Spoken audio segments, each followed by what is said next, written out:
Kembali di Kompas Siang, Saudara, bakal calon Presiden Koalisi Indonesia Maju, Prabowo Subianto, akhirnya mengungkapkan ingin meminang putra sulung Joko Widodo, Gibran Rakabuming Raka, sebagai bakal calon wakil presiden.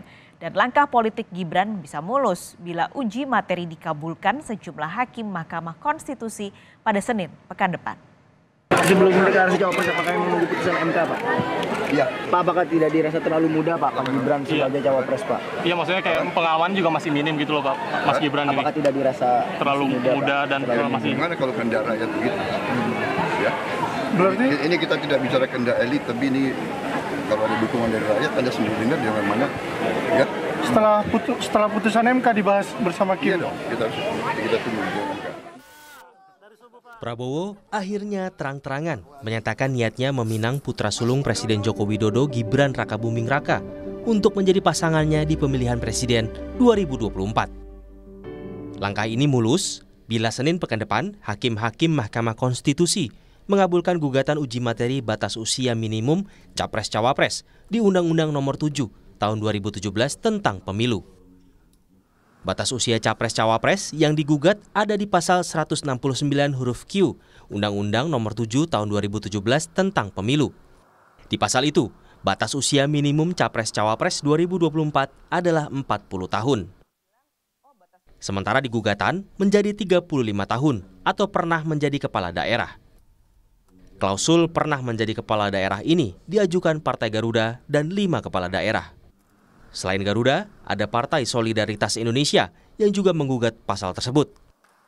PSI adalah partai yang ketua umumnya adalah Kaisang Pangarep, putra bungsu Jokowi atau adik Gibran. Gibran, putra sulung Jokowi, adalah wali kota Solo yang pada 2023 berusia 35 tahun. Kepastian putusan dibacakan hakim sudah ditegaskan juru bicara Mahkamah Konstitusi Fajar Laksono. Betul, agenda putusan batas usia Capres-Cawapres pada Senin 16 Oktober. Insya Allah, semua hakim konstitusi hadir, kata Fajar Laksono, juru bicara Mahkamah Konstitusi. Gibran tak pernah menolak diusung jadi bakal cawapres Prabowo, bahkan saat ditawarkan langsung oleh Prabowo. Yang senantiasa jadi alasan Gibran adalah usianya belum pas masuk kontes pemilihan presiden 2024. Nah, semua orang kan udah tahu, beliau udah minta berkali-kali. Dan sudah saya laporkan ke pimpinan, ke Pak Sekjen, ke Mbak Puan, dan lain-lain. Berarti jawaban Mas Gibran ke Pak Prabowo gimana? Jawaban Mas Gibran ke Pak Prabowo? Jawabannya? Iya. Umurnya tidak cukup. Gitu, jelas. Kalau misalnya umurnya cukup, apakah akan menerima lalu? Kan tidak cukup. Bila uji materi berhasil, Komisi Pemilihan Umum sudah siap merevisi peraturan KPU tentang batas usia Capres-Cawapres. Bahwa kemudian kalau ada putusan yang berbeda, KPU sebagai pelaksana undang-undang yang akan melaksanakan putusan tersebut. Tapi yang jelas bahwa peraturan KPU itu dinyatakan sah apabila sudah ditandatangani oleh pihak yang punya wewenang.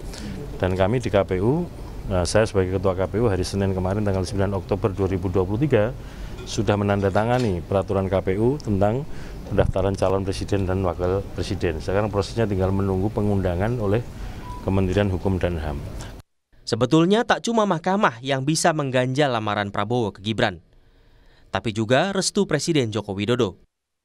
Ini kaitannya dengan Jokowi yang adalah kader PDI Perjuangan dan Gibran yang adalah juga kader PDI Perjuangan. Keduanya maju karir politiknya dengan bendera PDI Perjuangan. Namun bila terjadi Gibran menjadi pasangan Prabowo, maka Gibran keluar dari PDI Perjuangan. Karena partai berlogo banteng itu sudah punya bakal capres sendiri, yakni Ganjar Pranowo. Di jajak pendapat sejumlah lembaga survei sementara, selisih elektabilitas Ganjar dan Prabowo hanya terbaut 2-3% saja. Tim Liputan, Kompas TV.